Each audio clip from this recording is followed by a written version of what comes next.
All right, welcome everybody to Moonstruck.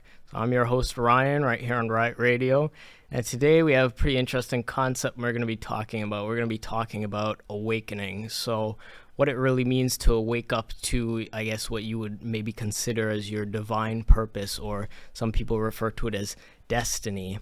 And I think this is a kind of interesting concept because I feel like a lot of us spend maybe a good portion of our early life kind of wondering where we belong in society, or where we really fit in, what resonates to us, and how do we connect to that. And we're going to kind of touch on the various concepts that maybe we touched on briefly in the past, such as, ego, shadow, the ego boundary, what kind of separates those two in terms of maybe a concept of division that separates maybe the conscious mind from the unconscious mind.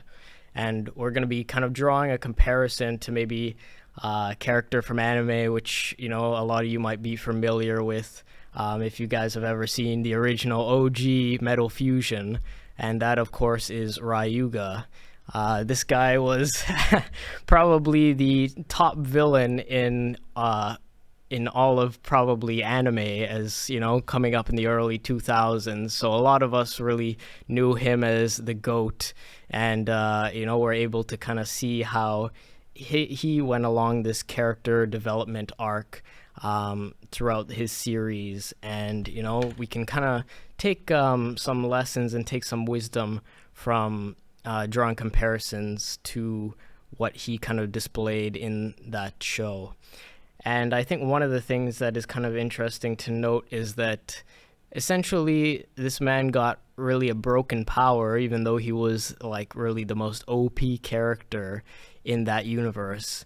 And it's really interesting to see how somebody can, get a power that is really substantially overwhelming or supernaturally powerful, and there are downsides or drawbacks to it. So understanding that power is not just power, but it's also, you have to have the strength and the will to actually utilize and hone that power, is something that is connected very intrinsically to that idea. And last episode we talked about the concept of you are the Michael sword, right? Being that divine object that is able to smite those forces that would be in your way as we move through this path of life. And I think that maybe the akin translation to what we talk about here is maybe this is the will or strength to really hold up your sword in battle. Because if you have a sword that is too heavy for you, then you're not going to be able to wield it the same way you could if it was something that was a match for you, right? So we'll get into this a little bit, and maybe we'll start off by kind of talking about really what is the element that makes a character like this so intrinsically imperative to understanding this concept of ego and shadow and this division of the consciousness. So maybe we'll get the next photo up there, and we're gonna kind of get into here. We see this is the first time he really picked up his bay, or he was jumping through traps and all this, kind of doing parkour across this volcano to try and get to this ancient power, which was sealed inside of this mountain. And he picks it up, and maybe we'll go to the next photo, and he realizes that it's almost talking to him. The power is talking to him, and he's having a bit of a moment where the darker forces within him and within this bay are kind of communicating to each other and having this kind of dialogue. So maybe we'll go to the next photo, and we can kind of see that taking place. I don't know. Okay, there we go. But yeah, so you can see the auras glowing up around him, and he's really, he's almost like having a dialogue within himself, and with his power in his hand, and it's talking to him, and it's basically giving off this huge amount of energy, and basically saying that, you know, this is a power which can swallow up everything, and, you know, like, you know, nobody's gonna cross you, and you're gonna be the strongest, blah blah blah. And I think he it wasn't wrong by saying that to him, because like 2 seconds after that, he basically dusted Jinga's dad. Um, so that was a pretty funny moment in the arc, and it's really funny how I think that there is almost a cosmic synergy to these kind of things, where somebody who learns how to hone their own power before they're given any power in an outside circumstance will eventually find an external power, because it almost comes back to that concept of, does the power make the man, or does the man make the power? And if the man makes the power, then he will find a way to attract or connect to that thing in the external world. But it must first be developed internally. So he already was a badass before he even picked up this bay and got this basically superpower in his hand, which essentially had the power of a nuke. This man blew up the stadium pretty much every time he had a battle. And was just laughing hysterically about it, because, of course, as we find out, he was under the influence of very dark forces and dark spirits that were contained within this stone. I mean Beyblade. So we can kind of see this this synergy of, you know, this symbiotic relationship between him and this Bey, where, you know, he wants to be the strongest, and the Bey is basically saying, you know, if, you know, you have me, you can be the strongest, and, you know, I'm the strongest around. And, you know, essentially the divine power that laid within this, or the dark power as it's referred to in the show, was that it could absorb the negative feelings or soul energy of the other bladers around it, right? So it had the ability to basically take their anger, or take their frustration, or take any energy that was thrown at it, and absorb it, and then use it back at them, right? So I think that's a pretty interesting concept, especially when we talk in spirituality about the concept of moving energy, or conscious energy moving around the body, right? That, you know, this is almost elaborated on in a children's show. And we could see that multiple times throughout anime. You could see that with things like Inuyasha's sword, the Tetsaiga, and all these different kind of basically themes in anime that really highlight the nature of supernatural or cosmic forces that influence the way we think about reality. So even in like Christian or Islamic tradition, we can see the presence of things like demons, jinn, or negative entities or spirits that exist. So, or in I guess New Age culture, they might refer to these entities sometimes as vampires, you know, like astral vampires. And this is essentially what this bro was. So maybe we could pull up the next photo. But this bro is essentially like big bro vampire himself, you know? This guy would pull out that dark move and, like, you know, basically cook anybody who was standing in his way, right? So it was basically not a problem for this guy to pull up and take care of the confrontation, or the opposition, whatever you want to call it.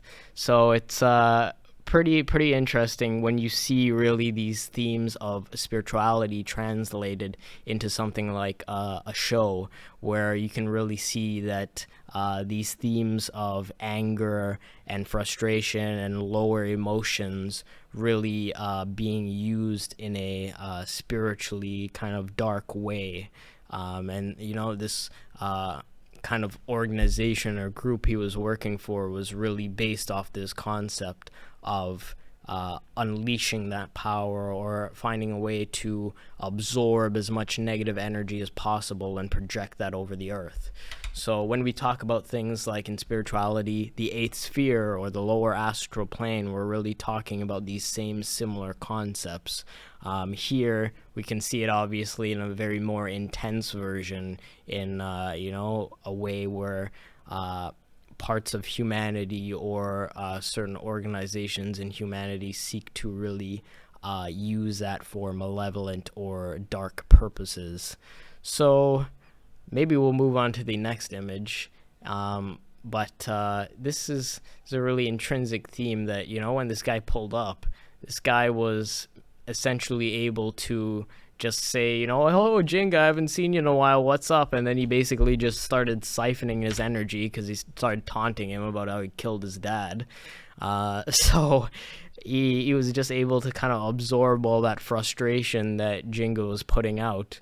And I think this really relates to that concept of ego and shadow again, right? You have this, they refer to it in the light body as the Church of Pergamos, the third center, which is Manipura. And maybe we can go to the image of the light body, actually. The one where it's not labeled. Yeah, that's one. And you can see the yellow ray right there is the center of willpower and really where the expression into the physical dimension play out. And it's also referred to as the city of jewels, which is pretty interesting concept. But in Christianity, this is known as almost the Church of Pergamos, which is represented by the double-edged sword. So this double-edged sword really is basically saying that you have the ability to affect or cut not just others, but yourself in terms of affecting energy in the field. And I think really what that's highlighting is that you must be very conscious and very aware when you do raise your energy up against blockages in reality, because you are essentially affecting space and time itself. So what does that translate to in applicable sense? It means that there is a space in between you and essentially your ego and your shadow. You have this dividing line which separates whether the sword is turned inwards or outwards. And when it's turned outwards, you have the conscious mind. You have what is known, what we see around us. When it's turned inwards, you have the unconscious mind, what you do not see. And that represents the shadow. So during this arc, he's really possessed by the spirit of not just these malevolent entities or negative spirits that reside within this bay. It is essentially the darkness within his own heart that is connected and clings to this power, because if he did not have that energy inside himself, it would not be resonating at that level. And later on, we see essentially that he is able to basically overcome the darkness within his own heart. And that's really what happens when you go through the full process of spiritual awakening and open your crown. You connect to the cosmic force of the universe, and essentially all the blockages that reside in ego and reside in greed and all those lower level emotions that keep you chained down to materialism and whatnot are essentially released. So he has basically not gone through this transformation at this point in time. He's basically attached to materialism. He's very about, give me all the energy I could possibly get, and just constantly concerned with getting stronger and more powerful, and, basically just defeating the competition ruthlessly. And I think really what this goes to show is that if you are not conscious, if you do have aspects of the shadow which are untamed and which are not precisely calculated to the degree that you want them to be in order to achieve the things that you want, they have a potential to take over and overwhelm you, which we can see later on. But maybe we can go to the next picture of Ryuga up there. So I think really one of the things that this is representing, this is so funny. I mean, Hikaru really thought she had a chance here, but Ryuga pulled up and he was just projecting his astral body. This guy is basically Big Bro Vampire himself, and he just projected this whole auric energy of darkness over her, and she got so shook that she was so scared to even fight, like right before the battle. But she walked in all confident, like she was really about to do something. So it was just kind of funny to see that turn around. But yeah, maybe maybe just take a second to take that in. So I think one of the interesting things about this is that, when he's really attached to the concept of power, and one of the aspects of power that is intrinsically ingrained is the aspect of fear or conquest. And those are the two elements that essentially divide what is known as power. You have conquest and you have fear. And when you are essentially projecting your power into the conquest and, essentially doing what he's doing here, projecting his energy in a way where it's like, you're not even able to touch me or touch my energy. He's essentially absorbing all the conquest of the energy around him. So all she was feeling in that moment was absolute fear, and it really impaired her ability to even do battle or stay in a mentally calm and relaxed state. She could feel the energy before the battle even started. So by then it was too late. It was over by the point that he was projecting his astral body. So I think really what this is alluding to is that energy can be sensed, and if you're in tune enough to perceive that, you can sense into that energy in a way where you're able to, almost like a predator in ancient times would be able to, like humans, for example, back in caveman era, if a predator was nearby, they'd be like, they'd be able to sense it yards and yards away off in the distance, because there is an intrinsic nature to being able to sense things that are a disturbance in the field, whether you want to call that, intuition or psychic sense or instinct or whatever. It's all the same thing, basically saying that if there is a disruption in energy, for example, if somebody drops something loud, far away, you will immediately be aware of that, because it's a disruption in the normal flow of energy in the field. I mean, something is happening somewhere, and you're able to tune into that in a way that makes you alert and makes you aware of your surroundings. So as long as you can do that, you can move through the world with some degree of conscious control or conscious action that allows you to really be aware to a degree that you can see things that are abnormalities around you energetically, right? So maybe we'll go to the next photo. But essentially this aura which he's building up throughout the entire series is starting to overpower by this point. And he's, this is the point where he's even starting to turn on the people who's supposed to be on his side, Doji comes looking all broken up, and, his suit's all ripped up because he just got whooped by Jinga's dad. Ryuga basically says, well, you're washed up, you're no good to me anymore, so, I'm gonna just take your energy too. And basically he blitzes him quick and then takes his power, crushes his glasses, and walks off. So that was pretty funny, but I saw that coming in as a kid. I was like, you really put a shark on a chain and thought it wouldn't just like, turn on you, but I don't know. So that was kind of funny. But anyway, basically this is like, getting near the point where that power is starting to influence his decision making and start clouding his vision to a degree. The shadow is starting to overwhelm him because he has really played too much into this, to the side of the scale which is aligned with materialism.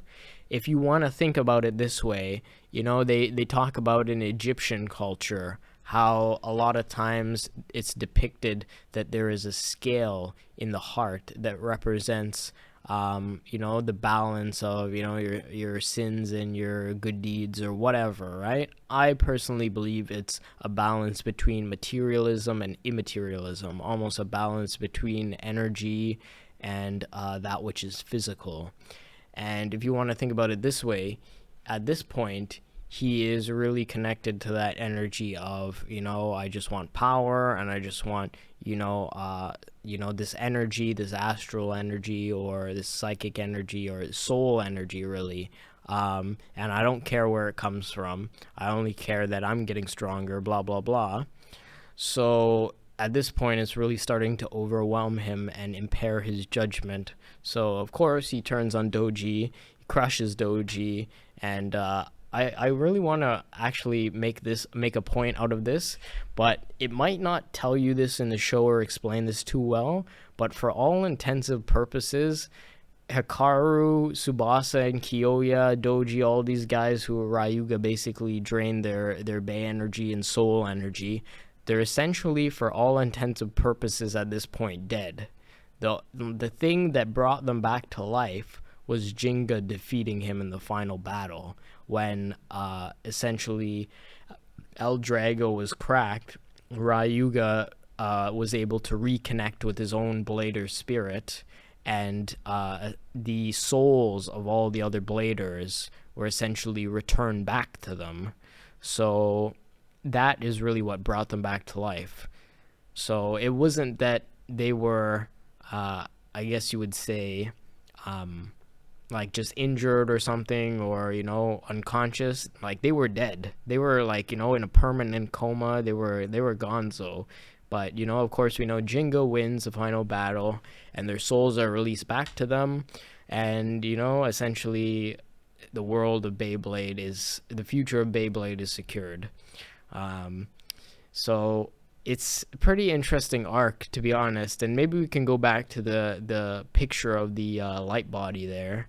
And you'll see here the green ray and the blue ray above that. So we talked about the yellow ray. The green ray is really what connects the soul. That is the center of the soul and the heart, and that is where basically the essence of what is referred to in Chinese culture, I believe it is, as Jing, the essence of the heart.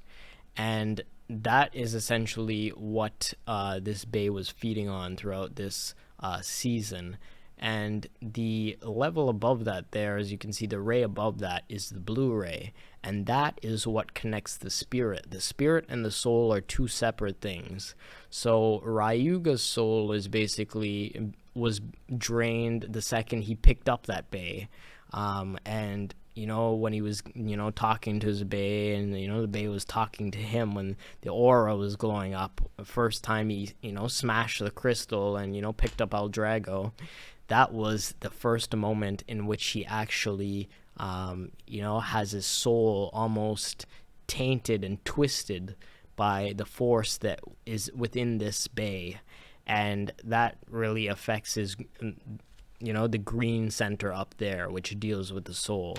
The spirit is the blue ray, and that is what became reconnected when Jinga essentially broke L-Drago in the final battle, or cracked it rather, and all the dark energy was released out of his soul, and he connected back to his blader spirit. So you almost have to think about this light body as a bridge, and if there's any blockages or disruptions in the bridge, it affects the entire system to a degree.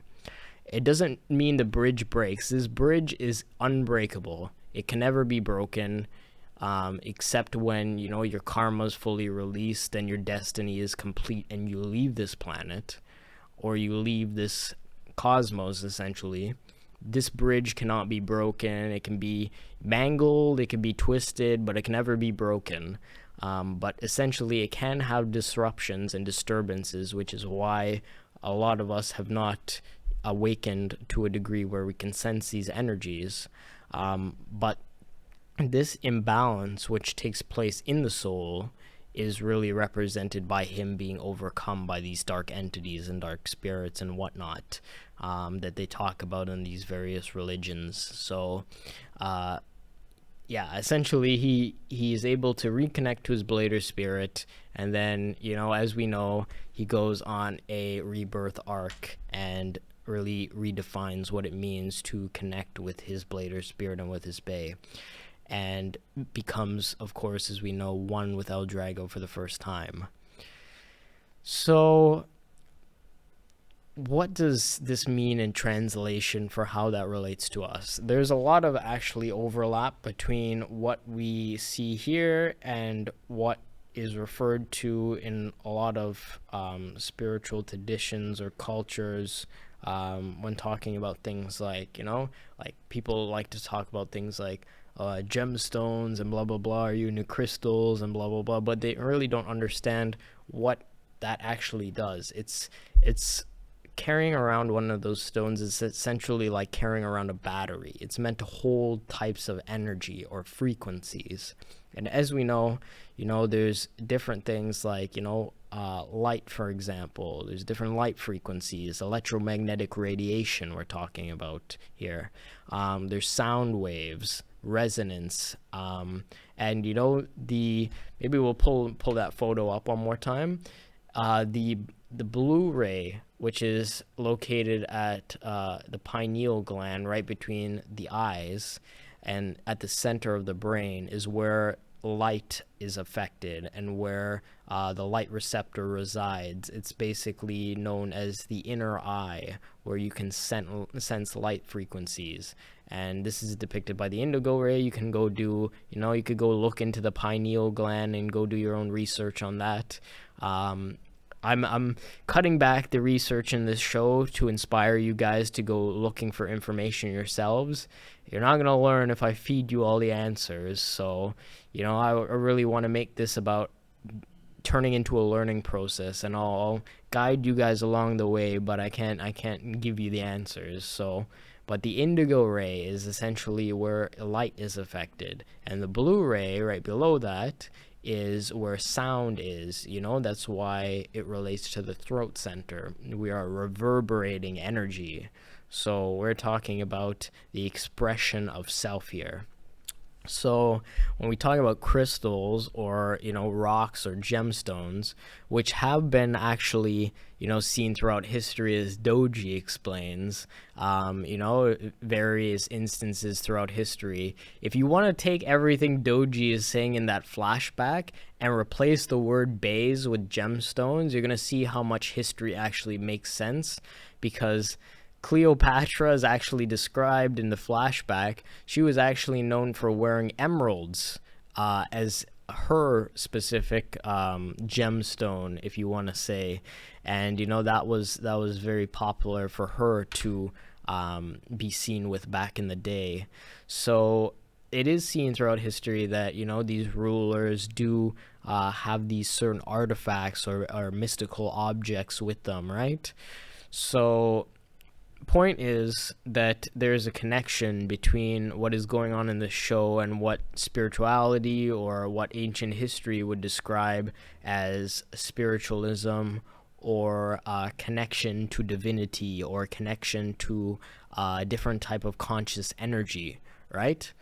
So using these, you can use them as a tool to actually understand the environment around you, right? Because everything resonates at its own individual frequency.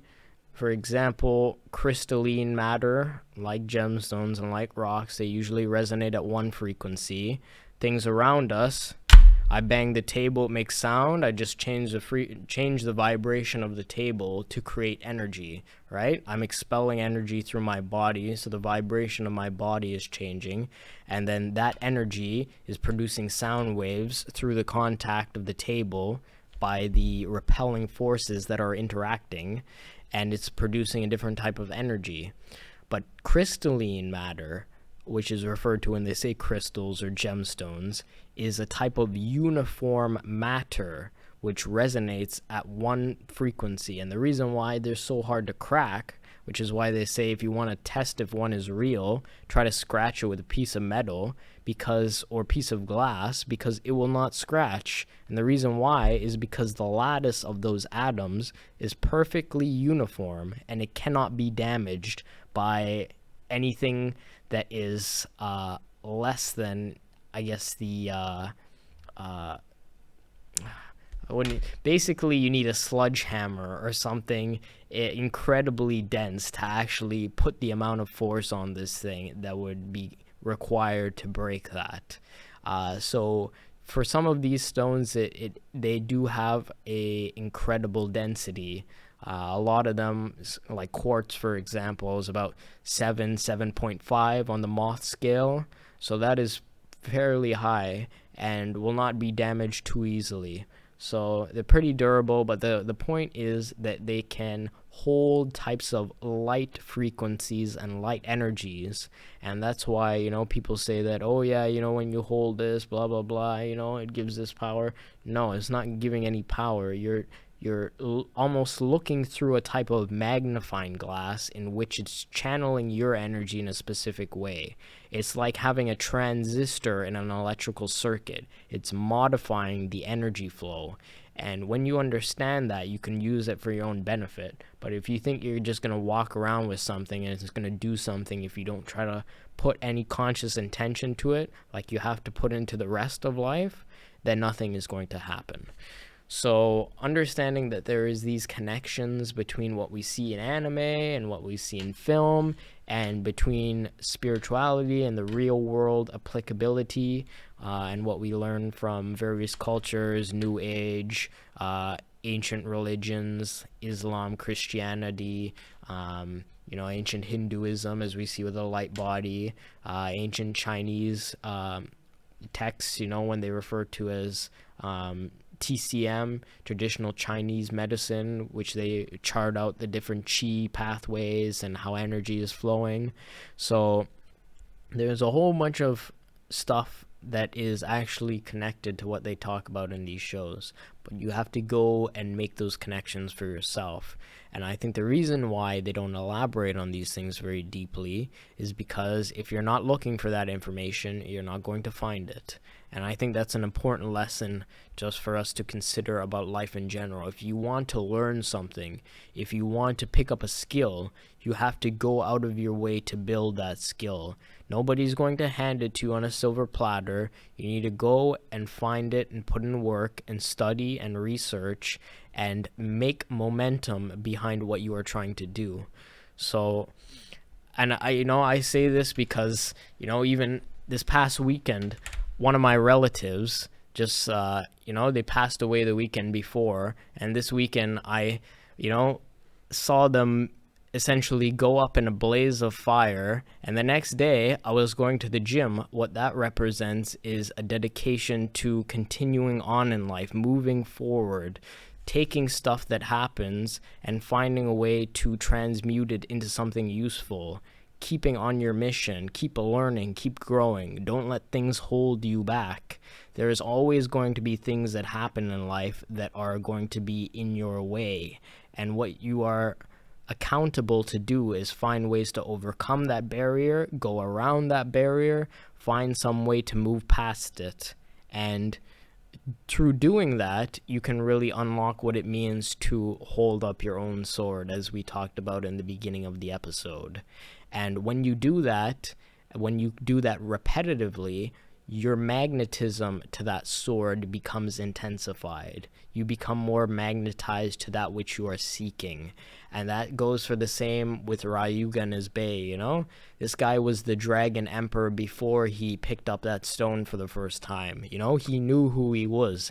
He didn't need L-Drago from the very get-go to find out what his potential was as a blader. He already knew he was the strongest around.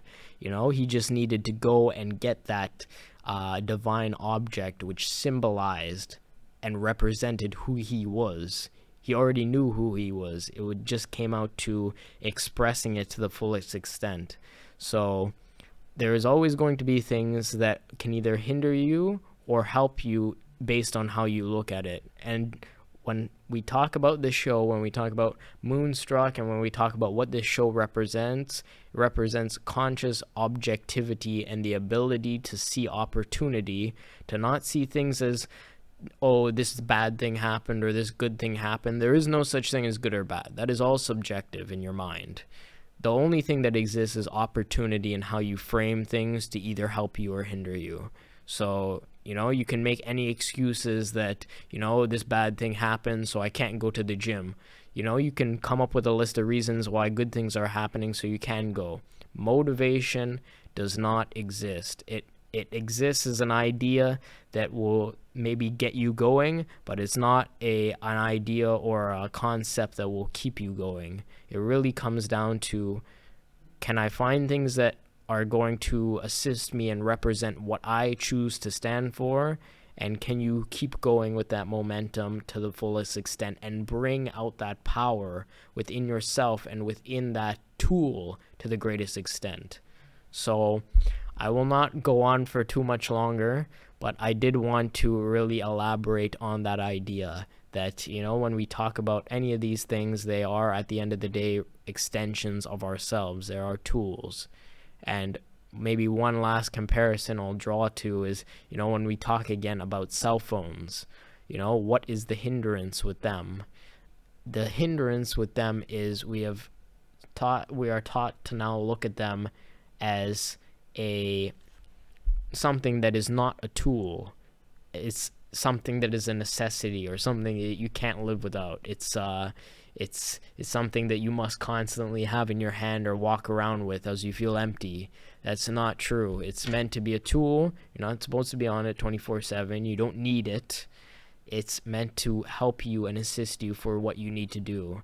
So being conscious of those things is the key to understanding and operating them to the fullest extent, just like with anything else. Just like, with these concepts we talk in spirituality, gemstones, blah, blah, blah, So all these things regarding the ego and the shadow, it really comes down to greed and what the emotions and feelings and residual representations of energy that reside within your soul are.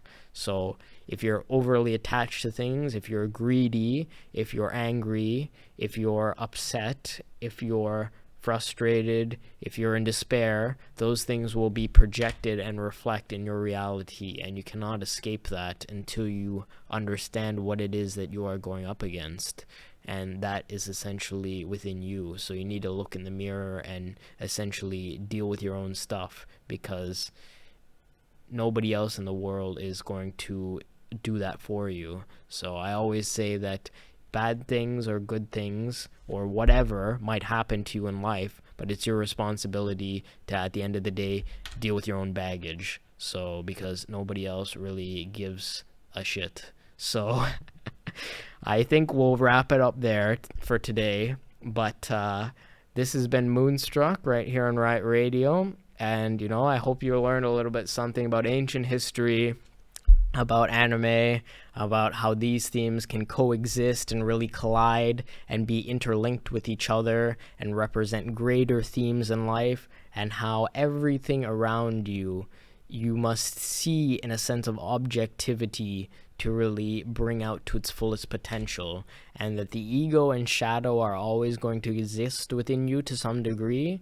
but it's up to you to reforge what that shape is and determine how it's going to impact your life. And maybe we'll just finish up here with one last image of Ryuga. I think we got a few more up there. Let's see. Was there one after that?